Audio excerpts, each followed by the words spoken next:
Hi കൂട്ടുകാരെ, എല്ലാവർക്കും ന്യൂക്ലിയോടൈഡ്സിന്റെ +1 chemistry ക്ലാസ്സിലേക്ക് സ്വാഗതം. നമ്മളിപ്പോൾ പഠിച്ചുകൊണ്ടിരിക്കുന്നത് കെമിസ്ട്രിയിലെ 1ാമത്തെ ചാപ്റ്റർ ആയിരുന്നു. അപ്പൊ നമ്മൾ ഇന്ന് പഠിക്കാൻ പോകുന്നത് എംപിരിക്കൽ ഫോർമുല എന്ന് പറയുന്ന കെമിസ്ട്രിയിലെ വെരി വെരി വെരി ഇമ്പോർട്ടന്റ് ടോപ്പിക്കാണ്. അപ്പൊ നമുക്ക് എംപിരിക്കൽ ഫോർമുലയിലേക്ക് പോകുന്നതിന് മുന്നേ ചെറിയൊരു കുഞ്ഞു ടോപ്പിക്ക് പഠിക്കാനുണ്ട്, പെർസെന്റേജ് കോമ്പോസിഷൻ എന്ന് പറയുന്ന ടോപ്പിക്ക്. ഈ ടോപ്പിക്ക് നമ്മുടെ എംപിരിക്കൽ ഫോർമുലയിൽ നമുക്ക് യൂസ്ഫുൾ ആകും. അതുകൊണ്ട് നമ്മൾ ഈ ടോപ്പിക്ക് കടന്നതിന് ശേഷമായിരിക്കും എന്ത് ചെയ്യുക, എംപിരിക്കൽ ഫോർമുല എന്ന് പറയുന്ന ആ ഇമ്പോർട്ടന്റ് ടോപ്പിക്കിലേക്ക് നമ്മൾ കിടക്കുക. അപ്പൊ നോക്കാം എന്താണ് പെർസെന്റേജ് കോമ്പോസിഷൻ. ഞാൻ ആദ്യം നിങ്ങളോട് ഒരു ഉദാഹരണം പറഞ്ഞിട്ട് ടോപ്പിക്കിലേക്ക് കിടക്കാം. ഞാനൊരു ലെമൺ ജ്യൂസ് ഉണ്ടാക്കുന്നു വിചാരിക്കുക. അതിനകത്ത് എന്തൊക്കെ കോമ്പോസിഷൻ അടങ്ങിയിരിക്കുന്നത്? ലെമൺ അടങ്ങിയിട്ടുണ്ട്, ഷുഗർ അടങ്ങിയിട്ടുണ്ട്, വാട്ടർ അടങ്ങിയിട്ടുണ്ട് അല്ലേ. അപ്പൊ ഞാൻ ഇതിനകത്ത് എത്ര ശതമാനം ലെമൺ ഉണ്ട്, എനിക്ക് തന്നിരിക്കുന്ന ലെമൺ ജ്യൂസിന്റെ അകത്ത് എത്ര ശതമാനം ലെമൺ ഉണ്ട്, എത്ര ശതമാനം വാട്ടർ ഉണ്ട്, എത്ര ശതമാനം ഷുഗർ ഉണ്ട്, അങ്ങനെ ഓരോന്നിനെയും സെപ്പറേറ്റ് ചെയ്ത് പെർസെന്റേജ് കണ്ടുപിടിക്കുന്നതിനെ വിളിക്കുന്ന പേരാണ് പെർസെന്റേജ് കോമ്പോസിഷൻ എന്ന് പറയുന്നത്. ഉദാഹരണമായിട്ട് പറയുകയാണെങ്കിൽ എന്റെ കയ്യിൽ ഒരാൾ H2O തന്നെന്ന് വിചാരിക്കുക. ഞാൻ അതിന്റെ പെർസെന്റേജ് കോമ്പോസിഷൻ കണ്ടുപിടിക്കുകയാണെങ്കിൽ അവിടെ ആദ്യം എന്ത് കണ്ടുപിടിക്കണം? അതിനകത്ത് ആ വാട്ടർ മോളിക്യൂളിനകത്ത് എത്ര പെർസെന്റേജ് ഹൈഡ്രജൻ ഉണ്ടെന്ന് കണ്ടുപിടിക്കണം. അതുപോലെ തന്നെ അതിനകത്ത് എത്ര പെർസെന്റേജ് ഓക്സിജൻ ഉണ്ടെന്ന് നമ്മൾ എന്ത് ചെയ്യണം? കണ്ടുപിടിക്കണം. ഇങ്ങനെ ഓരോന്നിന്റെയും അതിന്റെ കോൺസ്റ്റിറ്റ്യൂന്റ് പാർട്ടിക്കിളിനെ കോമ്പോസിഷൻ കണ്ടുപിടിക്കുന്നതിനെ വിളിക്കുന്ന പേരാണ് എന്ത്? Percentage of composition. That is the mass percentage of each constituent particle present in the compound is called its percentage of composition. അതായത് എന്താ, ഒരു കോമ്പൗണ്ട് എടുക്കുകയാണെങ്കിൽ അതിനകത്ത് അടങ്ങിയിരിക്കുന്ന ഓരോ കോൺസ്റ്റിറ്റ്യൂന്റ് പാർട്ടിക്കിളിന്റെ കോമ്പോസിഷനെ വിളിക്കുന്ന പേരാണ് എന്ത്? Percentage composition. ഇത് കണ്ടുപിടിക്കാൻ നമുക്കൊരു എളുപ്പ ഇക്വേഷൻ ഉണ്ട്. നമുക്ക് നോക്കാം. എന്താണ്? Mass percentage is equal to എന്താണ്? Mass of element divided by element. നമുക്കിപ്പം ഏത് എലമെന്റ് വേണമെങ്കിലും ആയിക്കോട്ടെ, എക്സ്, നമുക്ക് എക്സ് ഓർ വൈ എന്തെങ്കിലും ആയിക്കോട്ടെ. Mass of element X divided by molecular mass. അതായത് ആ എലമെന്റിന്റെ മാസിനെ നമുക്ക് എന്ത് ചെയ്താൽ മതി? മോളിക്കുലാർ മാസ് കൊണ്ട് ഡിവൈഡ് ചെയ്യുക, എന്നിട്ട് എന്ത് ചെയ്യുക? ഇൻറ്റു 100 ചെയ്യുക. അപ്പൊ നമുക്ക് എന്ത് കിട്ടും? മാസ് പെർസെന്റേജ് കിട്ടും. ഇപ്പൊ ഉദാഹരണമായിട്ട് പറയുകയാണെങ്കിൽ എനിക്ക് H2O-ക്കകത്ത് ഹൈഡ്രജന്റെയും അതുപോലെ തന്നെ ഓക്സിജന്റെയും പെർസെന്റേജ് കണ്ടുപിടിക്കണം. നോക്കാം നമുക്ക്. ഇപ്പൊ H2O എന്ന് പറയുന്ന കോമ്പൗണ്ടിന്റെ അകത്ത് പെർസെന്റേജ് ഓഫ് ഹൈഡ്രജൻ ഞാൻ കണ്ടുപിടിക്കാൻ പോവാണ്. എന്താ equation? Mass of element x, H2O-ക്കകത്ത് ഹൈഡ്രജന്റെ മാസ് എത്രയാ? 2 divided by molecular mass of H2O എത്രയാ? 18 ഇൻറ്റു 100. ഇതായിരിക്കും എന്ത്? Percentage of hydrogen in H2O. Next എന്താ കണ്ടുപിടിക്കേണ്ടത്? Percentage of oxygen. ഹൈഡ്രജൻ മാത്രം കണ്ടുപിടിച്ചാൽ മതിയോ? എല്ലാ എലമെന്റും കണ്ടുപിടിക്കണോ അല്ലെ? എത്രയായിരിക്കും? അത് എത്രയായിരിക്കും? Mass of element X, mass of oxygen എത്രയാണ്? 16 ഡിവൈഡഡ് ബൈ മോളിക്കുലാർ മാസ് എത്രയാണ്? 18 ഇൻറ്റു 100. ഇതായിരിക്കും എന്ത്? Percentage of oxygen in H2O. അതുപോലെ എല്ലാ കോൺസ്റ്റിറ്റ്യൂന്റ് പാർട്ടിക്കിളിന്റെയും, ഒരു കോമ്പൗണ്ടിനകത്തുള്ള എല്ലാ കോൺസ്റ്റിറ്റ്യൂന്റ് പാർട്ടിക്കിളിന്റെയും അതിന്റെ പെർസെന്റേജ് കണ്ടുപിടിക്കുക. ഇങ്ങനെ കണ്ടുപിടിച്ച് നമ്മൾ അതിനെ കിട്ടുവാണെങ്കിൽ നമുക്ക് എന്ത് പറയാം? അതൊരു പെർസെന്റേജ് ഓഫ് കോമ്പോസിഷൻ ആണെന്ന് നമുക്ക് പറയാം. നമുക്ക് എന്ത് കിട്ടി? ഇതിന്റെ എല്ലാത്തിന്റെയും പെർസെന്റേജ് കിട്ടി, അതിന്റെ പെർസെന്റേജ് ഓഫ് കോമ്പോസിഷൻ കിട്ടി. ആ കോമ്പോസിഷന്റെ പെർസെന്റേജ് നമുക്ക് ലഭിച്ചു. ഓക്കെ അല്ലേ? അപ്പൊ ഇനി വരുന്ന നമുക്ക് എംപിരിക്കൽ ഫോർമുല എന്ന് പറയുന്ന ടോപ്പിക്കിനകത്ത് ഓരോ എലമെന്റിന്റെയും പെർസെന്റേജ് ഓഫ് കോമ്പോസിഷനെ തരുള്ളൂ. എന്നിട്ട് നമ്മളോട് കണ്ടുപിടിക്കാൻ പറയും, എംപിരിക്കൽ ഫോർമുല കണ്ടുപിടിക്കാൻ പറയും, മോളിക്കുലാർ ഫോർമുല കണ്ടുപിടിക്കാൻ പറയും. ഈസിയാണ്. അപ്പൊ നമുക്ക് ആ ക്ലാസ്സിലേക്ക് പോവാം. അപ്പൊ നമ്മൾ ഇതൊന്നും കൂടെ ശ്രദ്ധിക്കണം. എന്താണ് പെർസെന്റേജ് ഓഫ് കോമ്പോസിഷൻ എന്ന് പറഞ്ഞാൽ? ഒരു കോമ്പൗണ്ടിന്റെ അകത്ത് അടങ്ങിയിരിക്കുന്ന ആറ്റം അല്ലെങ്കിൽ എലമെന്റുകളുടെ പെർസെന്റേജ് കണ്ടുപിടിച്ച് അത് എല്ലാത്തിന്റെയും കൂടെ കൂടിയതിനെ വിളിക്കുന്ന പേരാണ് നമ്മൾ എന്ത്? പെർസെന്റേജ് ഓഫ് കോമ്പോസിഷൻ എന്ന് പറയുന്നത്. ഓക്കെ അല്ലേ? അപ്പൊ നമുക്ക് എംപിരിക്കൽ ഫോർമുല എന്ന് പറയുന്ന ടോപ്പിക്കിലേക്ക് പോകാം.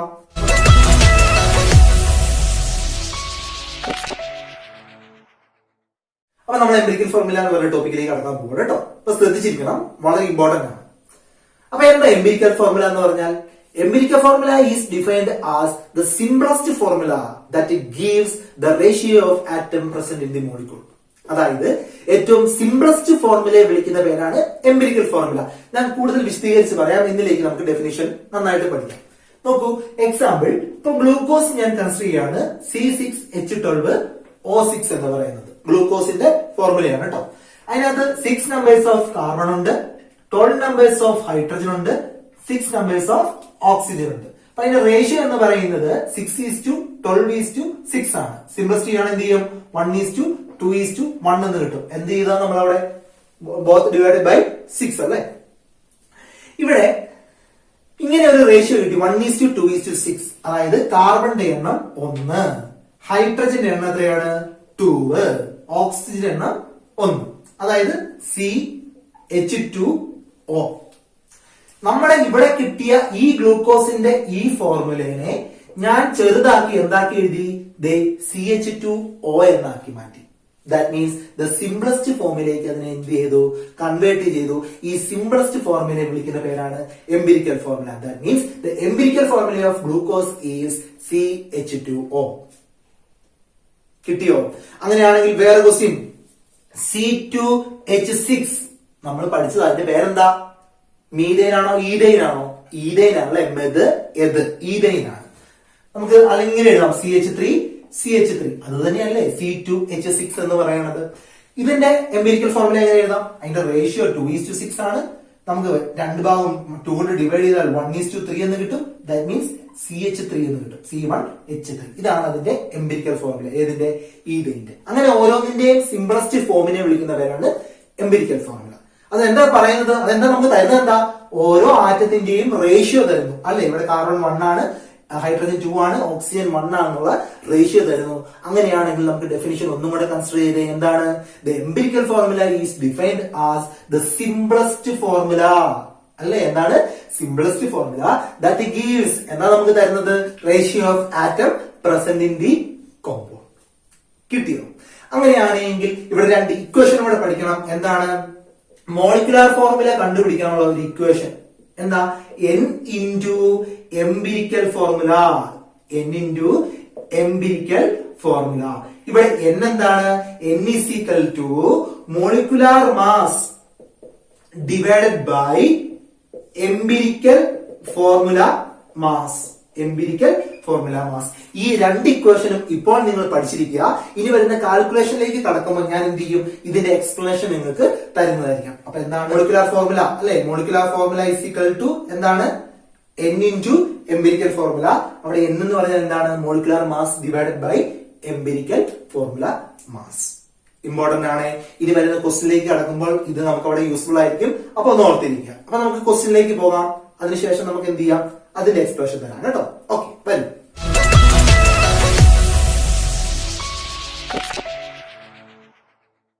അപ്പോൾ എംപിരിക്കൽ ഫോർമുലയുടെ ഒന്നാമത്തെ ക്വസ്റ്റ്യൻ ആണ്. ക്വസ്റ്റ്യൻ നമുക്ക് നോക്കാം.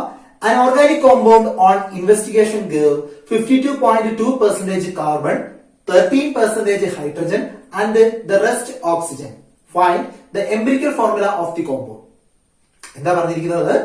ഒരു ഓർഗാനിക് കോമ്പൗണ്ടിനകത്ത് നടത്തിയ പരിശോധനയിൽ അവിടെ ആ കോമ്പൗണ്ടിനകത്ത് 52.2% കാർബൺ ഉണ്ടെന്നും 13% ഓക്സിജൻ ഉണ്ടെന്നും ഹൈഡ്രജൻ ഉണ്ടെന്നും ബാക്കി മിച്ചമുള്ളത് ഓക്സിജൻ ആണെന്നും കണ്ടെത്തി.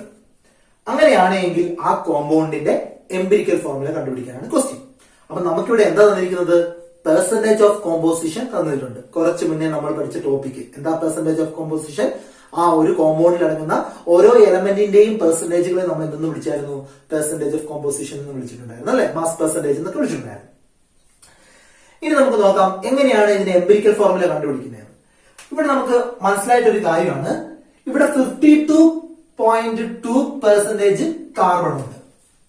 ഓക്കെ അല്ലേ? പിന്നെ എന്തുണ്ട്? 13% എന്തുണ്ട്? ഹൈഡ്രജൻ ഉണ്ട്. ബാക്കി ഓക്സിജൻ ഉണ്ടെന്നാ പറഞ്ഞിരിക്കുന്നത്. അങ്ങനെയാണെങ്കിൽ എത്രയാ ബാക്കി ഓക്സിജൻ എന്ന് പറയുന്നത്? ഓക്സിജന്റെ പെർസെന്റേജ് നമുക്ക് കാണാം. എങ്ങനെ കാണാം? നമുക്കറിയാം ടോട്ടൽ എത്രയാ? ടോട്ടൽ 100 ആണ് അല്ലേ. ആ 100ന്റെ അകത്തുനിന്ന് ഇത്രയും കുറച്ചാൽ പോരെ ഓക്സിജൻ എത്ര ഉണ്ടെന്ന് അറിയാൻ? ഇല്ല, ഇതെത്ര കിട്ടും? 0.256 65.2 എന്ന് കിട്ടും. അങ്ങനെയാണെങ്കിൽ 100ന്റെ അകത്തുനിന്ന് 65.2 പോയാൽ എത്ര കിട്ടും? 0.843 34.8 എന്ന് കിട്ടും അല്ലെ. 34.8 എന്ന് കിട്ടും. അങ്ങനെയാണെങ്കിൽ ഓക്സിജന്റെ പെർസെന്റേജ് എത്രയാ? 34.8% അല്ലെ. നമുക്ക് കാർബണിന്റെയും ഹൈഡ്രജന്റെയും അറിയാം. അങ്ങനെയാണെങ്കിൽ ഓക്സിജൻ കണ്ടുപിടിക്കാൻ എന്ത് ചെയ്താൽ മതി? 100 കൊണ്ട് കുറച്ചാൽ പോരെ. ആകെ 100 ഉള്ളത്. അങ്ങനെയാണെങ്കിൽ കാർബണിന്റെ ഹൈഡ്രജന്റെയും പെർസെന്റേജ് കുറച്ചാൽ നമുക്ക് എന്ത് കിട്ടും? ഓക്സിജന്റെ പെർസെന്റേജ് കിട്ടും. അപ്പൊ നമുക്ക് എല്ലാ എലമെന്റുകളുടെയും എന്ത് കിട്ടിയിട്ടുണ്ട്?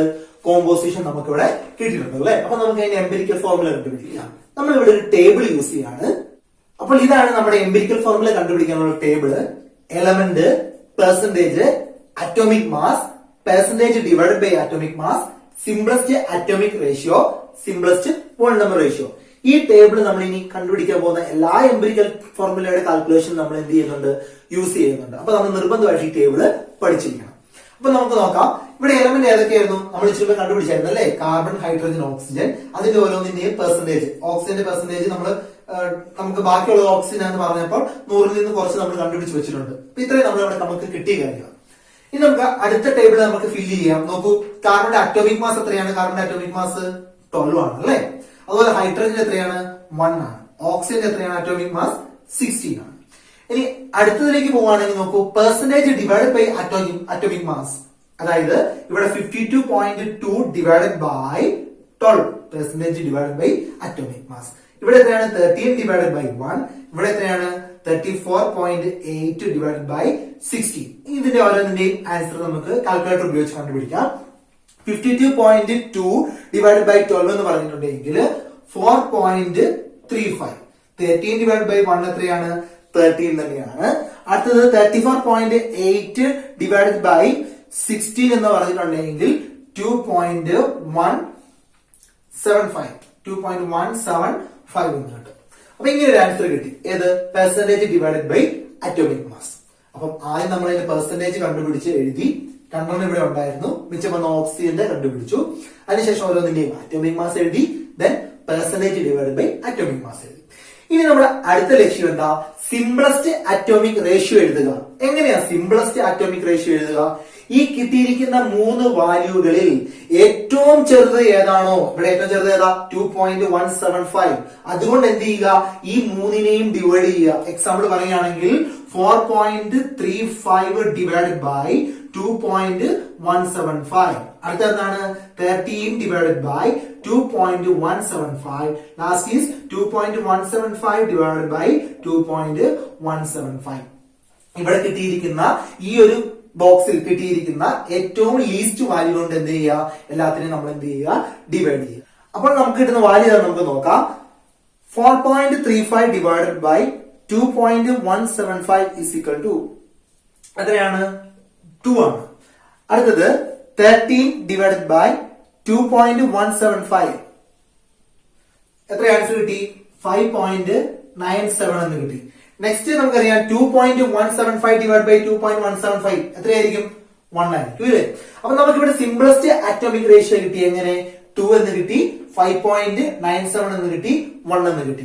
ഇനി അടുത്ത നമ്മുടെ ലക്ഷ്യം എന്താ? സിംപ്ലസ്റ്റ് വോൾ നമ്പർ റേഷ്യോ കണ്ടുപിടിക്കുക എന്നുള്ളതാണ്. സിംപ്ലസ്റ്റ് വോൾ നമ്പർ റേഷ്യോ കണ്ടുപിടിക്കാൻ എന്ത് ചെയ്യണം? ഇതിന്റെ വാല്യൂ ഏതാണോ അതിനെ റൗണ്ട് ചെയ്ത് നമ്മൾ എന്ത് ചെയ്യണം? എഴുതണം. ഇവിടെ എത്രയാണ്? 2 ആണ് അല്ലെ? അങ്ങനെയാണ് ഇവിടെ എന്ത് ചെയ്യും? 2 തന്നെ റൗണ്ട് ചെയ്താൽ 2 തന്നെ. ഇവിടെ 5.97 റൗണ്ട് ചെയ്ത് കഴിയുമ്പോൾ എന്ത് കിട്ടും? 6 എന്ന് എഴുതാം അല്ലെ? ഇവിടെ 1. അപ്പൊ നമുക്ക് സിംപ്ലസ്റ്റ് വോൾ നമ്പർ റേഷ്യോ കാണാൻ വേണ്ടി എന്ത് ചെയ്താൽ മതി? സിംപ്ലസ്റ്റ് അറ്റോമിക് റേഷ്യോനെ ഒന്ന് റൗണ്ട് ചെയ്ത് നമുക്ക് എഴുതിയാൽ മതി. അപ്പൊ നമുക്ക് ഇവിടെ റേഷ്യോ കിട്ടിക്കഴിഞ്ഞു. എങ്ങനെ? കാർബണിന്റെ റേഷ്യോ 2 ആന്ന് കിട്ടി, ഹൈഡ്രജന്റെ റേഷ്യോ 6 ആന്ന് കിട്ടി, ഓക്സിജന്റെ റേഷ്യോ എന്താന്ന് കിട്ടി? 1 എന്ന് കിട്ടി. അങ്ങനെ റേഷ്യോ കിട്ടിക്കഴിഞ്ഞാൽ നമുക്ക് എന്ത് എഴുതാൻ പറ്റും? എംപിരിക്കൽ ഫോർമുല എഴുതാൻ പറ്റൂലേ? എങ്ങനെയാ? കാർബണിന്റെ റേഷ്യോ 2 ആണ്, ഹൈഡ്രജന്റെ 6 ആണ്, ഓക്സിജന്റേത് 1 ആണ്. എഴുതിയില്ലെങ്കിലും കുഴപ്പമില്ല. അപ്പൊ നമുക്ക് ഇവിടെ കിട്ടി കോമ്പൗണ്ടിന്റെ എംപിരിക്കൽ ഫോർമുല എന്തെന്ന് കിട്ടി? C2H6O എന്ന് കിട്ടി. സിമ്പിൾ വേ അല്ലേ? ഇങ്ങനെയാണ് നമുക്ക് ഓരോ കോമ്പൗണ്ടിന്റെ കോമ്പോസിഷൻ തന്നാൽ, പെർസെന്റേജ് ഓഫ് കോമ്പോസിഷൻ തന്നാൽ അതിന്റെ എംപിരിക്കൽ ഫോർമുല കണ്ടുപിടിക്കേണ്ട വിധം എന്ന് പറയുന്നത്. അപ്പൊ നമുക്ക് ഈ ടോപ്പ് ഒന്നും കൂടെ നമുക്ക് നോക്കാം. ആദ്യം നമ്മൾ എന്ത് ചെയ്യണം? ഈ ബോക്സിനകത്ത് ബോക്സ് ആദ്യം പഠിക്കണം.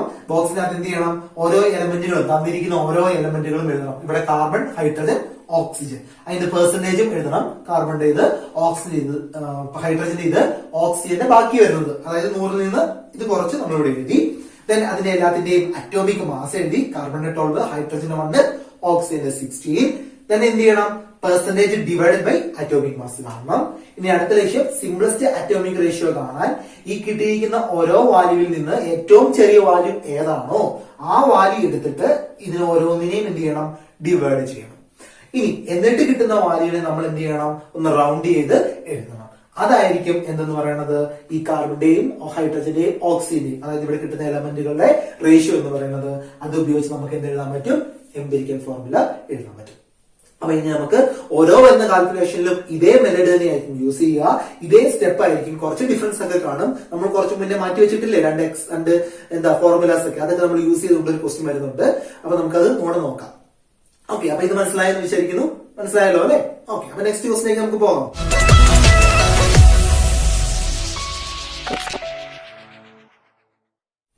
അടുത്ത നമുക്ക് രണ്ടാമത്തെ ക്വസ്റ്റിലേക്ക് പോകാം അല്ലെ? Second question.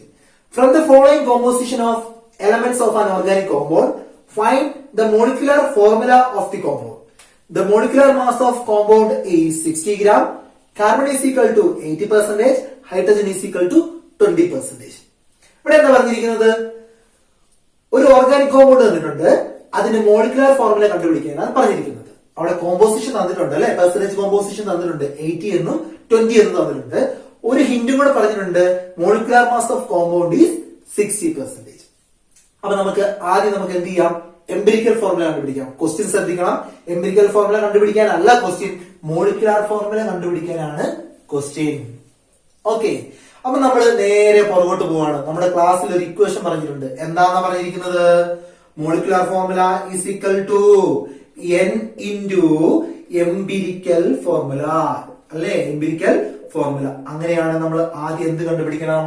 എംപിരിക്കൽ ഫോർമുല കണ്ടുപിടിക്കണം. എന്നിട്ട് n കൊണ്ട് ഗുണിക്കണം. n എന്താണെന്ന് നമുക്ക് വഴിയെ പറയാം. അപ്പൊ നമ്മുടെ ഫസ്റ്റ് ടാർഗറ്റ് ആണ് എന്ത്? എംപിരിക്കൽ ഫോർമുല കണ്ടുപിടിക്കുക. എങ്ങനെയാണ് കണ്ടുപിടിക്കുന്നത്? ബോക്സ് അല്ലേ, നമ്മളെ ആ ബോക്സ് നമ്മൾ തിരിച്ചിങ്ങോട്ട് എടുക്കുകയാണ്. നോക്കൂ, എലമെന്റ് ഏതൊക്കെ ഇവിടെ തന്നിരിക്കുന്നത്? കാർബണും ഹൈഡ്രജനും. ഓക്കെ, പെർസെന്റേജ് എത്രയാണ്? കാർബണിന്റെ 80, ഹൈഡ്രജന്റെ 20. നെക്സ്റ്റ് സ്റ്റെപ്പ് എന്താ? Atomic mass. കാർബണിന്റെ 12, ഹൈഡ്രജന്റെ 1. നെക്സ്റ്റ് സ്റ്റെപ്പ് എന്താ? Percentage divided by atomic mass അല്ലെ, അതായത് 80 divided by 12 and 20 divided by 1 that is equal to 20 തന്നെ അല്ലെ. 80 ഡിവൈഡഡ് ബൈ 12 എത്രയാ? ചെയ്ത് നോക്കാം. 12 എത്ര കിട്ടും? 6.67 എന്ന് കിട്ടും. 80 ഡിവൈഡഡ് ബൈ 12 6.67 കിട്ടും. ഇനി സിംപ്ലസ്റ്റ് അറ്റോമിക് റേഷ്യോ എങ്ങനെയാ കണ്ടുപിടിക്കാൻ പഠിപ്പിച്ചേക്കുന്നത്? ഇതിൽ ഏതാ ചെറിയ വാല്യൂ, ആ വാല്യൂ കൊണ്ട് നമ്മൾ എന്ത് ചെയ്യണം? ഡിവൈഡ് ചെയ്യണം അല്ലെ. അപ്പൊ 6.675 അല്ലേ ഇവിടുത്തെ ചെറിയ വാല്യൂ. അപ്പൊ നമ്മൾ എന്ത് ചെയ്തു? ഈ 6.67നെ 6.67 കൊണ്ട് ഡിവൈഡ് ചെയ്തു. എത്ര കിട്ടും ആൻസർ? 1 എന്ന് കിട്ടും. അടുത്ത എന്താ? 20 ഡിവൈഡഡ് ബൈ 6.67 എത്ര കിട്ടും ആൻസർ? 3 എന്ന് കിട്ടും അല്ലെ. ഇവിടെ നോക്കിക്കേ, ഇവിടെ നമുക്ക് ഇപ്പം തന്നെ എന്ത് കിട്ടിയ? ഒരു വോൾ നമ്പറിലാണ് കിട്ടിയേക്കുന്നത്. അങ്ങനെ നമുക്ക് റൗണ്ട് ചെയ്യേണ്ട ആവശ്യമുണ്ടോ? ഇല്ല, അത് തന്നെ എടുത്തെഴുതിയാൽ മതി. ഇവിടെ 1 എന്നും ഇവിടെ 3 എന്നും. എംപിരിക്കൽ ഫോർമുല കിട്ടിക്കഴിഞ്ഞു. എത്ര സിമ്പിൾ ആയിട്ട് എംപിരിക്കൽ ഫോർമുല ഇവിടെ കിട്ടിയേക്കുന്നത് നോക്കൂ. എത്രയാ? കാർബൺ ഒരെണ്ണം അല്ലേ, ഹൈഡ്രജനോ 3 എണ്ണം, അതായത് CH3 എന്നാണ് നമുക്ക് എന്ത് കിട്ടിയിരിക്കുന്നത്? എംപിരിക്കൽ ഫോർമുല കിട്ടിയിരിക്കുന്നത്. അപ്പൊ നമുക്ക് നോക്കാം, നമ്മളുടെ ടാർഗറ്റ് ഇതായിരുന്നു, അല്ലെങ്കിൽ ക്വസ്റ്റ്യൻ ഇതായിരുന്നു, മോളിക്കുലാർ ഫോർമുല കണ്ടുപിടിക്കാൻ. മോളിക്കുലാർ ഫോർമുല കണ്ടുപിടിക്കാനുള്ള equation n into empirical formula എന്നാ. നമുക്ക് n അറിയാവോ? ഇല്ല. n കണ്ടുപിടിക്കാനുള്ള ഇക്വേഷൻ നമ്മൾ മുന്നേ പഠിച്ചിട്ടുണ്ട്. എന്താണ് പഠിച്ചിരിക്കുന്നത്? Molecular mass divided by empirical formula mass അല്ലെ, നമ്മൾ പഠിച്ചിട്ടുണ്ടായിരുന്നു. തൊട്ട് മുന്നേ പഠിച്ചതാണ്. Molecular mass divided by empirical formula mass. ശ്രദ്ധിച്ചേ കൂട്ടുകാരെ, നോക്കൂ, മോളിക്കുലാർ മാസ് നമുക്ക് ഇവിടെ കോമ്പൗണ്ട് തന്നിട്ടുണ്ട് അല്ലെ. നോക്കൂ, the molecular mass of compound is 60 gram. Molecular mass ഇവിടെ കിട്ടി. എത്രയാന്ന് കിട്ടി? 60 എന്ന് കിട്ടി. Divided by empirical formula mass. Empirical formula നമുക്ക് കിട്ടിയതാ CH3 എന്നല്ലേ. അങ്ങനെയാണെങ്കിൽ അതിന്റെ മാസ് എത്രയാ? കാർബണിന്റെ 12 പ്ലസ് ഹൈഡ്രജന്റെ 1, 3 എന്നുള്ള ഇവിടെ എത്രയാണ്? 3 ദാറ്റ് ഈസ് ഈക്വൽ ടു 15 എന്ന് കിട്ടി. ദാറ്റ് മീൻസ് മോളിക്കുലാർ മാസ് 16 ആണ്. എംപിരിക്കൽ ഫോർമുല മാസ് എത്രയാണ്? 15. അതായത് that is 60 divide by 15 is equal to 4 എന്ന് കിട്ടി. അപ്പൊ നമുക്ക് ഇവിടെ എന്ത് കിട്ടി? എന്നിന്റെ വാല്യൂ കിട്ടിയല്ലേ. ഈ എന്നിന്റെ വാല്യൂ ഇൻറ്റു എംപിരിക്കൽ ഫോർമുല ചെയ്താൽ നമുക്ക് എന്ത് കിട്ടും? മോളിക്കുലാർ ഫോർമുല കിട്ടും. അങ്ങനെയാണെങ്കിൽ molecular formula is equal to n into empirical formula that is CH3. അതായത് 4 കാർബൺ, ഇവിടെ ഒരു കാർബൺ അല്ലേ ഉള്ളത്. 4 ഇൻറ്റു എന്ന് പറയുമ്പോൾ 4 കാർബൺ. ഇവിടെ എത്ര ഹൈഡ്രജൻ ഉണ്ട്? 3 ഹൈഡ്രജൻ ഇല്ലേ പറയുന്നത്. അത് ഇൻറ്റു 4 എത്ര കിട്ടും? 12 എന്ന് കിട്ടും. That means the molecular formula is C4H12. അതായത് എംപിരിക്കൽ ഫോർമുല കണ്ടുപിടിച്ചിട്ട് നമ്മൾ എന്ത് ചെയ്തു? മോളിക്കുലാർ ഫോർമുല കണ്ടുപിടിച്ചു. സിമ്പിൾ അല്ലേ? ഒന്നും കൂടെ പറയാം. നമുക്ക് കണ്ടുപിടിക്കേണ്ടത് മോളിക്കുലാർ ഫോർമുല ആണ് എങ്കിൽ നമ്മൾ ആദ്യം എന്ത് കണ്ടുപിടിക്കണം? എംപിരിക്കൽ ഫോർമുല കണ്ടുപിടിക്കണം. നമുക്ക് ആ വഴി അല്ലെ, ബോക്സ് ഇട്ട് എംപിരിക്കൽ ഫോർമുല കിട്ടി. മോളിക്കുലാർ ഫോർമുല കണ്ടുപിടിക്കാനുള്ള ഇക്വേഷൻ എന്താ? n into empirical formula. n കണ്ടുപിടിക്കാൻ എന്ത് ചെയ്യണം?